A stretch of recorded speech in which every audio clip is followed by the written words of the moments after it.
بسم اللہ الرحمن الرحیم۔ ناظرین، آج ہم آپ حضرات کے سامنے کچھ ایسی باتیں پیش کریں گے کہ جن کو سن کر آپ بھی بہت حیران ہو جائیں گے۔ تو چلیں آئے شروع کرتے ہیں۔ ایک دن حضرت ابراہیم علیہ السلام نے ملک الموت سے فرمایا کہ جس صورت میں تم نافرمان اور فاجر لوگوں کی جان نکالتے ہو وہ مجھے دکھاؤ۔ ملک الموت نے عرض کیا کہ یا حضرت، آپ اس کو دیکھنے کی طاق اور قوت نہ لا سکیں گے۔ حضرت ابراہیم علیہ السلام نے فرمایا کہ نہیں، میں دیکھنے کی طاقت رکھ سکتا ہوں۔ اس پر حضرت اسرائیل نے عرض کیا کہ اچھا، آپ دوسری طرف منہ کر لیجئے۔ حضرت ابراہیم نے دوسری طرف منہ پھیرا۔ اس کے بعد حضرت اسرائیل نے فرمایا کہ یا حضرت، اب دیکھ لیجئے۔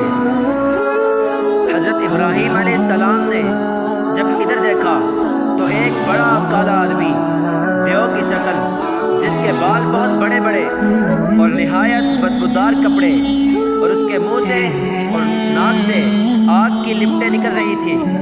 حضرت ابراہیم علیہ السلام کو یہ حالت دیکھ کر بے ہوشی طاری ہو گئی۔ بہت دیر کے بعد ہوش آیا تو ملک الموت اپنی اصلی صورت میں تھے۔ حضرت ابراہیم علیہ السلام نے فرمایا کہ اگر فاجر و نافرمان شخص کے لیے کوئی دوسری آفت اور مصیبت نہ ہوتی تب بھی یہ صورت ہی اس کی آفت اور مصیبت کے لیے کافی تھی۔ یہ فاجروں، فاسقوں، گناہگاروں اور نافرمانوں کا حال ہے۔ اب اللہ کے نیک اور فرما بردار بندوں کا حال سنیے۔ اللہ تعالیٰ کے نیک اور فرما بردار بندوں کی روح قبض کرنے کے وقت وہ بہت ہی اچھی اور بہترین صورت میں حاضر ہوتے ہیں۔ حضرت ابراہیم علیہ السلام سے ہی یہ نقل ہے کہ انہوں نے پھر ملک الموت سے فرمایا کہ جس حال میں تم نیک بندوں کی جان نکالتے ہو وہ حال بھی دکھاؤ۔ تو انہوں نے دیکھا کہ ایک خوبصورت جوان بہترین نفیس لباس پہنے ہوئے اور خوشبو میں بسا ہوا سامنے موجود ہے۔ حدیث شریف میں ہے کہ جناب رسول اللہ صلی اللہ علیہ وسلم نے فرمایا کہ اللہ تعالی جب کسی بندے سے خوش ہوتے ہیں تو وہ ملک الموت سے فرماتے ہیں کہ اے ملک الموت، فلاں بندے کی روح کو لے آؤ تاکہ میں اس کو راحت و آرام پہنچاؤں۔ اس کا امتحان ہو چکا ہے، میں جیسا چاہتا تھا وہ ویسا ہی کامیاب نکلا کہ اس نے میرے سب احکام کو پورا کر دکھایا۔ اس حکم کے بعد ملک الموت اس نیک بندے کے پاس آتے ہیں اور 500 فرشتے ان کے ساتھ ہوتے ہیں۔